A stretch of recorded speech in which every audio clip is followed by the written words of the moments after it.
Balitang Mayroong Pag-asa. Groundbreaking ceremony para sa Tatayong Hope Channel Recording Studio idinaw sa Adventist University of the Philippines. Textbook Alignment Authors Conference isinagawa sa Oriental Hotel Conference, Bataan. NPUC Literature Evangelism Leaders nagtipon para sa Spirit of Prophecy at Academy Summit. Music Empowerment Seminar and Workshop dinaluan ng mga singer and composer sa South Central Luzon Conference. Adventist World Radio Mindoro Chapter nagsagawa ng sabayang evangelismo sa distrito ng Central Oriental Mindoro. South Taguig District Health Department nagsagawa ng First Aid Training. Lutukan Seventh-day Adventist Church ipinagdiwang ang ikasangdaang taon ng pananampalataya at paglilingkod. Lahat ng iyan, ihatid mula sa tanggapan ng North Philippine Union Conference. Ito ang Hope Today, NPUC News.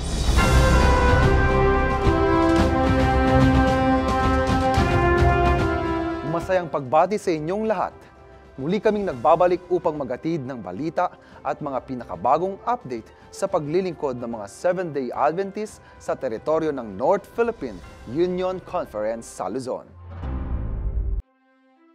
Ginanap ang groundbreaking ceremony para sa Tatayong Hope Channel Recording Studio sa Adventist University of the Philippines.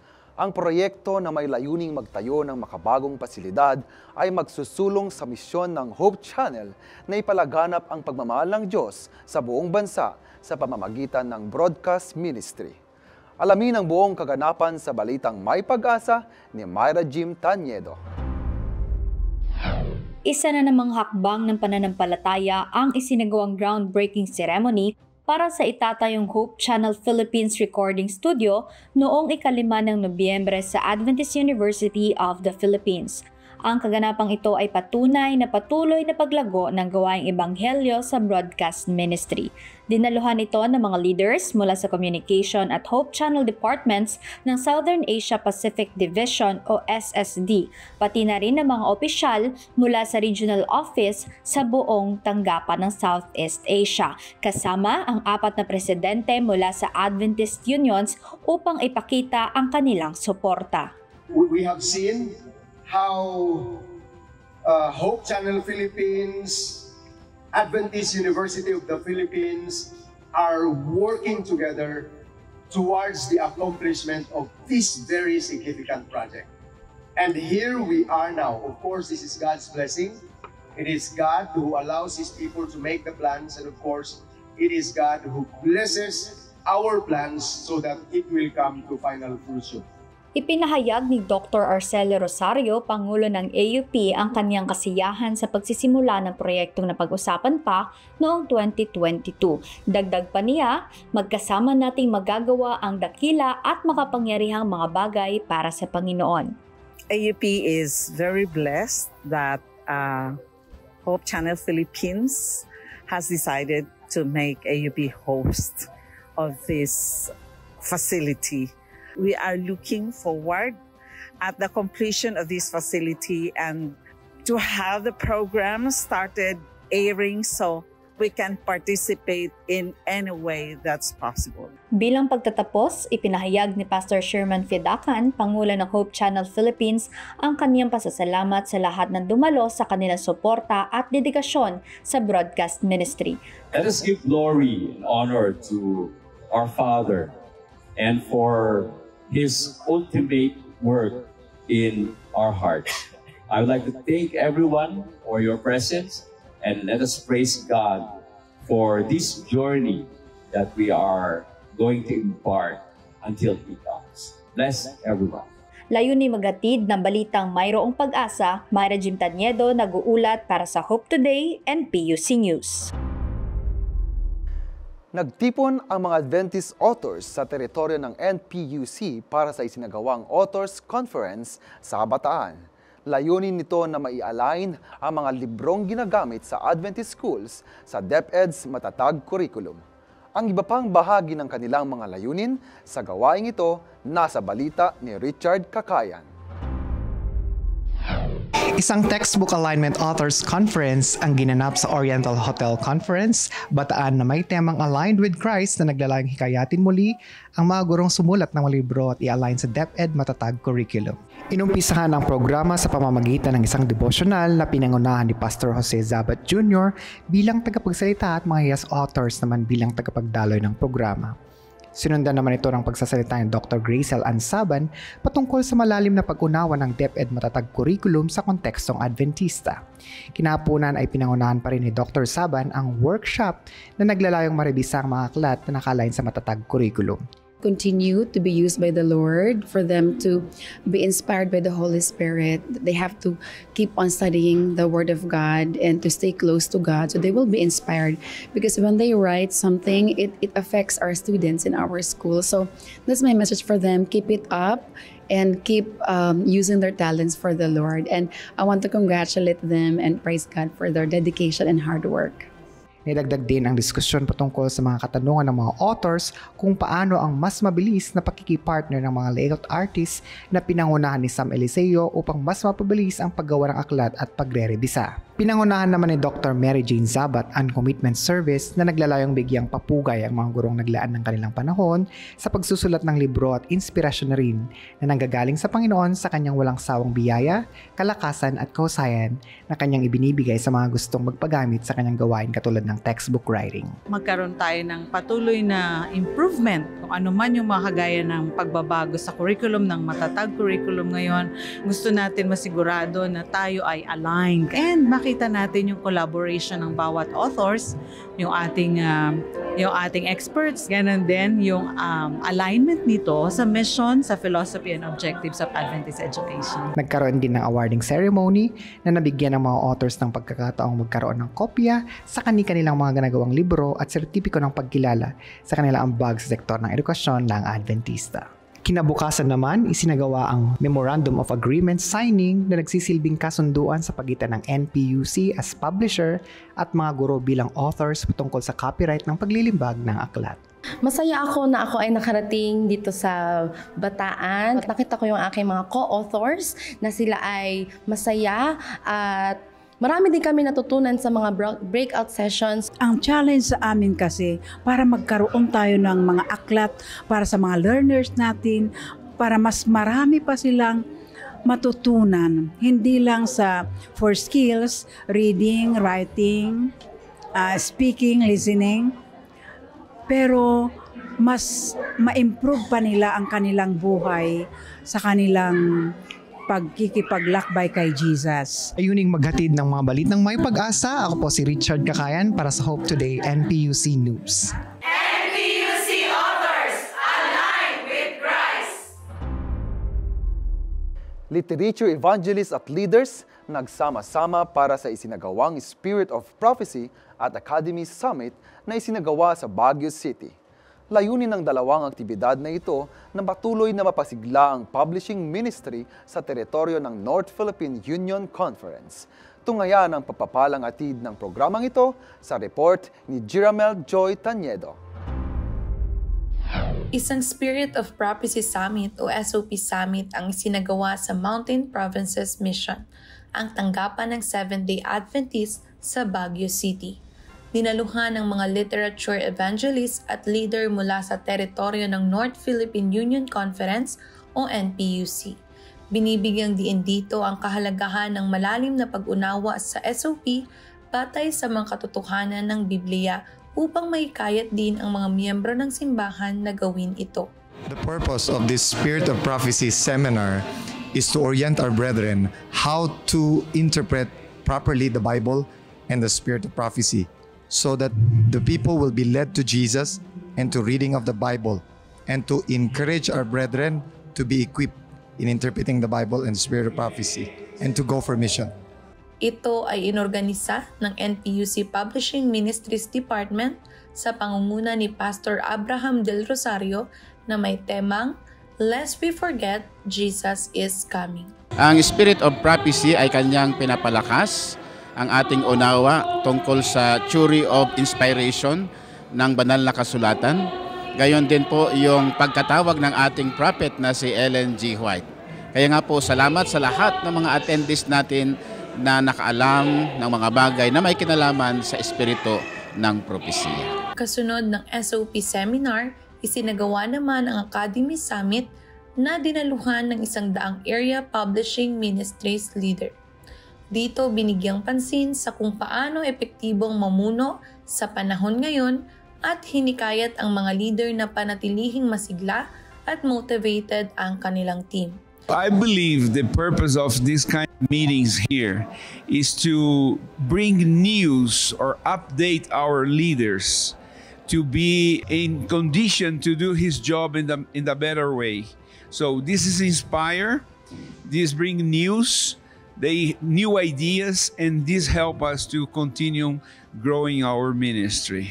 This is an important training program here in Philippines for area publishing ministries leaders. They are special trained to provide the supervision, assistance, motivation, encouragement to elites. You know that distributing literature is not an easy task, and they need to be constantly motivated and encouraged. That's why we have these beloved brothers and sisters as area publishing ministries leaders, and we want to give them the best motivation possible.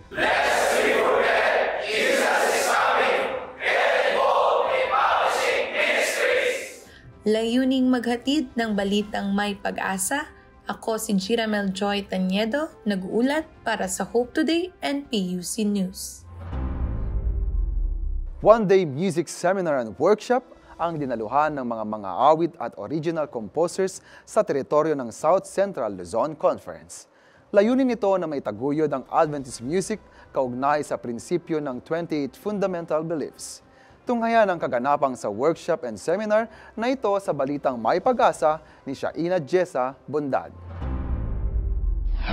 Nagtitipon-tipon ang mga awit at kompositor mula sa South Central Luzon Conference dito sa Jose N. Eliseo Bautista Hall para sa isang makabuluhang sabat sa may temang Original Song Composition, Composers, Songwriters, and Arrangers, Music Empowerment. Pinangunahan ng Music Ministry Department ang one-day seminar and workshop na may layuning itaguyod ang prinsipyo ng Seventh-day Adventist music, paunlarin ang talento sa musika ng iglesia at hikayatin ang musikang nagpapalapit sa Diyos.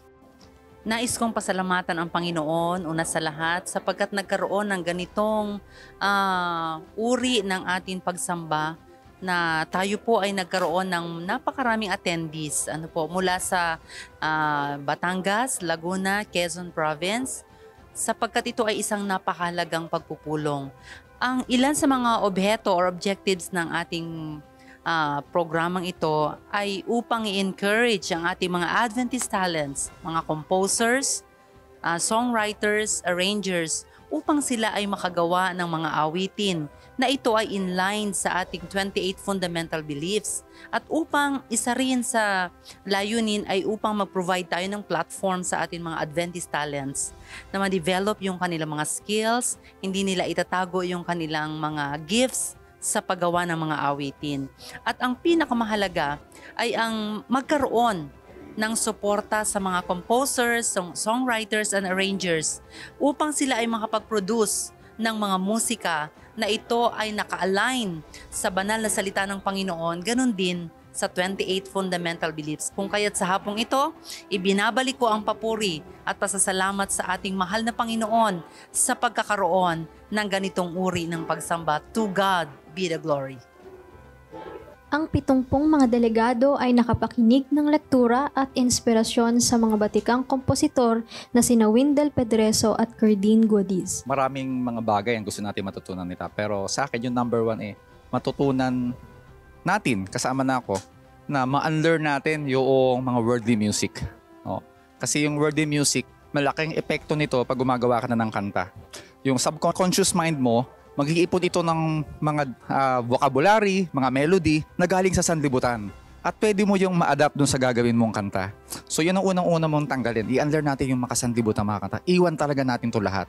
Para yung sacred music o yung worship music natin magagawa ay talagang papuri sa Panginoon at para sa Kanya lang. Inulan din ng mga makalangit na awitin ng buong araw na sinamahan ng workshop kung saan nagsulat ang bawat grupo ng mga delegado ng orihinal na kanta base sa topikong kanilang nabunot. Gumawa lang sila. Actually, hindi naman ako nag-umpisa talaga as musician. Nurse ako nung una. Pero, ginawa ko lang siya na lalo na nag-aspire ako na wow, ang ganda ng mga naririnig ko sa churches, lalo kapag may orchestra. So yun actually nakapag-inspire sa akin. Gumawa lang ako. Nag-try akong gumawa ng mga words. Hindi ko inisip kung pangit ba to, kung applicable ba to sa panahon ngayon, basta I just wrote down the words to the song na makikita mo na lang as you do it, parang may mga melodies na pumapasok, nagiging melodic na siya. So dun sa mga aspiring writers, vow to God. So sa God, I want to use my talent and skills for you. So help me to make this beautiful song for you. And does not matter what other people may say, basta ginawa mo lang yon, you did your best, God will take care of the rest. Talagang masasabi na sariling atin ng Seventh-day Adventist composers and songs and compositions.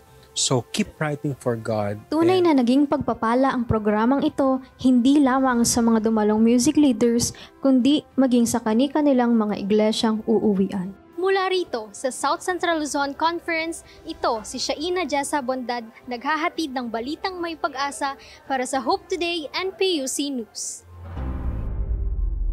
Idinaos ang 10 araw na simultaneous evangelism sa 3 magkakaibang lugar sa distrito ng Central Oriental Mindoro.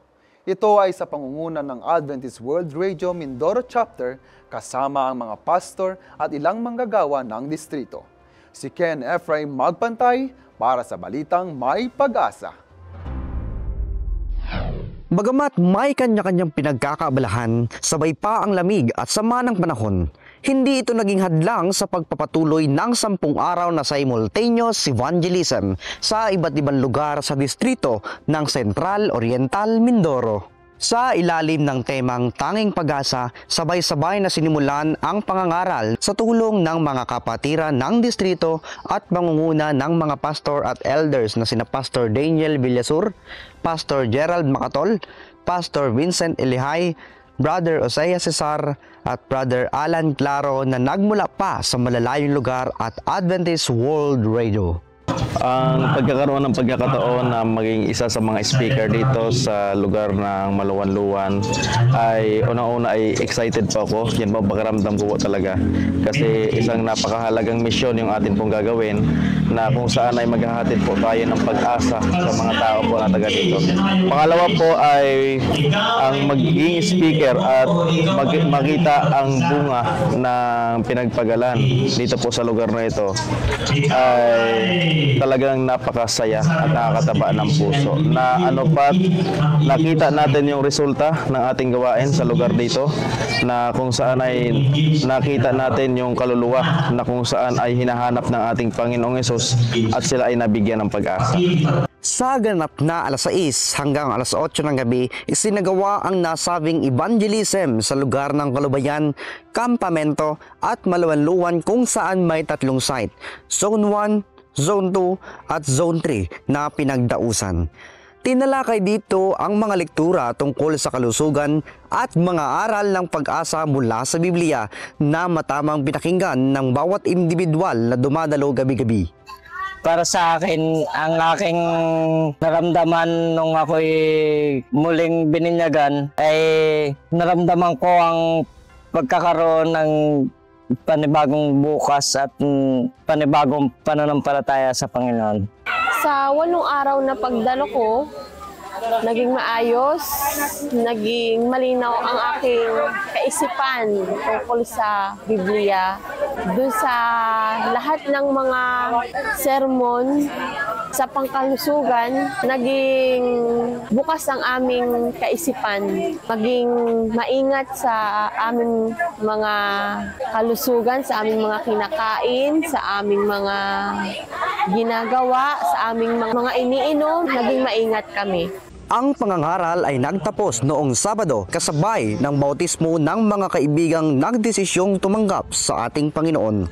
Ang kagustuhan natin na mapaabutan ng pabalita ang mga tao sa iba't ibang lugar, malayo man o malapit, umulan man o umaraw, walang pag-aalilangan at bukal sa loob natin itong gagawin. Tanda na mahal natin sila bilang mga kaibigan at upang mapaabutan din sila ng pag-asa na mayroon ang ating Panginoon para sa lahat. Layuning maghatid ng mga balitang mayroong pag-asa mula sa Comdistrict Mindoro Island Mission. Ako po si Kenneth Raem para sa Hope Today NPUC News. Isang first aid training ang isinagawa sa New Lower Bicutan Seventh-day Adventist Church sa pangunguna ng South Taguig District Health Department, kung saan 19 na tao ang dumalo upang matutunan ang mga tamang hakbang sa pagbibigay ng unang lunas. Ang ibang mga detalye ng kaganapang ito nasa balitang May Pag-asa ni Mary Angeline Basiculan. South Taguig District ng Area 10 nagsagawa ng first aid training dito sa New Lower Bicutan Seventh-day Adventist Church. Matiwasay na ginanap ang first aid training na pinangunahan ng Health Department Advisor na si Dr. Al Rabanzo ng South Taguig District. Ang isinagawang training ay dinaluhan ng humigit kumulang 19 na tao na nagmula pa sa iba't ibang lokal ng sambahan sa distrito na nagpakita ng labis na interes at dedikasyon sa pagkatuto ng mga pangunahing pamamaraan sa pagsasagawa ng first aid. Ito ay naging isang mahalagang hakbang upang masiguro na ang bawat kalahok ay may sapat na kaalaman sa pagresponde sa mga pang-emergency na sitwasyon. Pinangunahan naman ng South Taguig District Health Department VP na si Jonard J. Matunog ang pagbabahagi ng mga dapat gawin kapag may nasasamid at nawawala ng malay.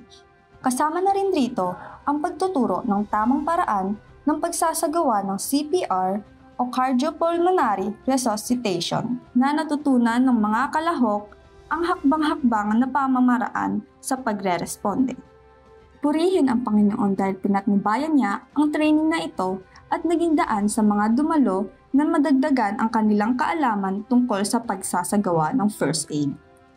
Layuning maghatid ng balitang may pag-asa, ako si Mary Angeline Basiculan, nag-uulat para sa Hope Today NPUC News. Masayang idinaos ng Lutukan Seventh-day Adventist Church ang ika-100 anibersaryo nito. Ang kanilang anniversary celebration ay napuno ng papuri at pasasalamat sa Diyos sa kanyang pagpapala at pangunguna sa kanilang 10 dekadang pagsamba at paglilingkod. Ang balitang May Pag-asa, iatid ni Angeli Laborte. Nagdaos ng Centennial Celebration ang Lutukan Seventh-day Adventist Church sa Sitio Highlander, Lutukan, Sariaya, Quezon. Nagsimula ang programa ng simbahan sa unang madaling araw upang ipagdiwang ang ika-100 taon ng simbahan kasama ang Diyos. Pinangunahan nito ni Obon, Head Elder, ang pagsindi ng sulo na hudyat ng pagbubukas ng activities ng Centennial Celebration. Sa unang sigwada, nagkaroon ng devotional ni Pastor Gerson Rivera Jr. Sinundan ng pagsindi ng lampara ng mga diakonesa upang sindihan ang sulo sabay ng paod na tanda ng pasanin ng iglesia sa mga elders tulad nila Errol Alamag, Mulo Laborte, Kiko Villejego, Roy Velonza, Reggie De Leon at kay Tony Obon upang sindihan ang Centennial na bantayog. Ibinaba ang tarpaulin upang formal na pumasok ang mga bisita at kapatiran. Nagkaroon ng maikling pagpupulong upang gunitain ang 100 taon kasama ang Diyos. Sa pagdidiin ni Pastor Sabat, ang pamana ng mga ninuno ng ating simbahan ay manatiling tapat at matatag sa kabila ng maraming pagsubok at sa tulong ng Diyos ay patuloy na sumulong sa paglago. Pangalagaan ang kanilang mga nasimulan hanggang maipasa sa susunod na henerasyon, magkaroon ng matibay na ugnayan, unawaan, tiwala at ialay sa Panginoon ang iyong mga daan at gawain. maging mapagmalasakit, magmahalan sa isa't isa at makibahagi sa isang komunidad. Dinaluhan din ng iba't ibang panauhin ng nasabing programa tulad nila Mayor Marcelo Galleta ng Sariaya, Barangay Captain Obet Umali at marami pang ibang mga opisyales.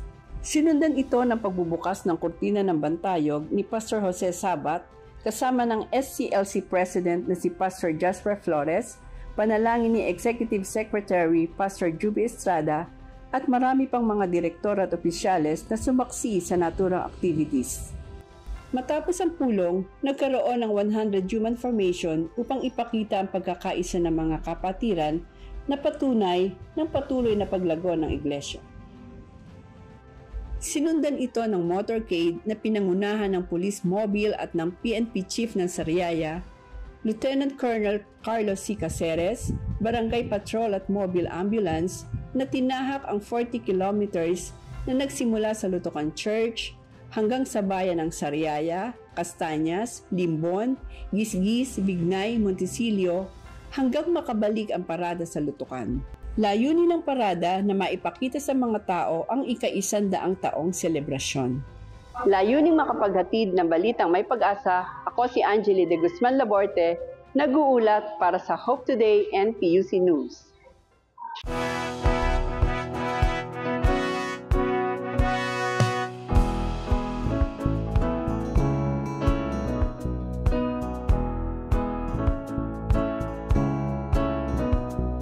Sa AWR 89.1 FM, tunay na may good vibes, airwaves of love, from dusk till dawn, our love for you is strong. Sa good news at music we will go. Sa AWR 89.1 FM, pag-ibig at pag-asa ang hatid namin. Tune in, and hear the joyful sound. Sa AWR, love and faith abound. So don't change the dial, don't hesitate. AWR, it's all so great. With every hymn, with every word, we're here to lift you up every single time. Sa AWR 89.1 FM, programang Health and Family ang hatid namin. Tune in, and hear the joyful sound. Sa AWR, love and faith abound. So spread the word, let everyone know. Sa AWR FM, blessings flow. Mula gabi't umaga, kasama mo kami. Sa AWR 89.1 FM.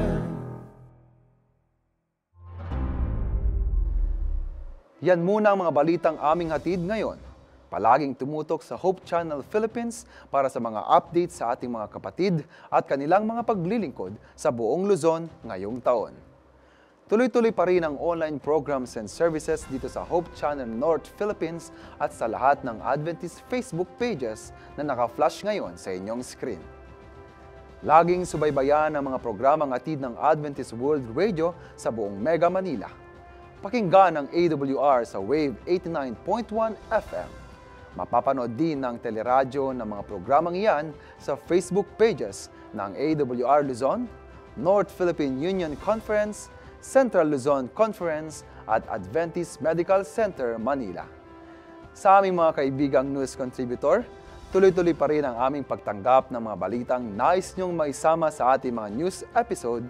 Ipadala ang mga ito via email sa news@hopechannel.ph o gamitin ang hashtag NPUCNews sa mga inyong mga social media post.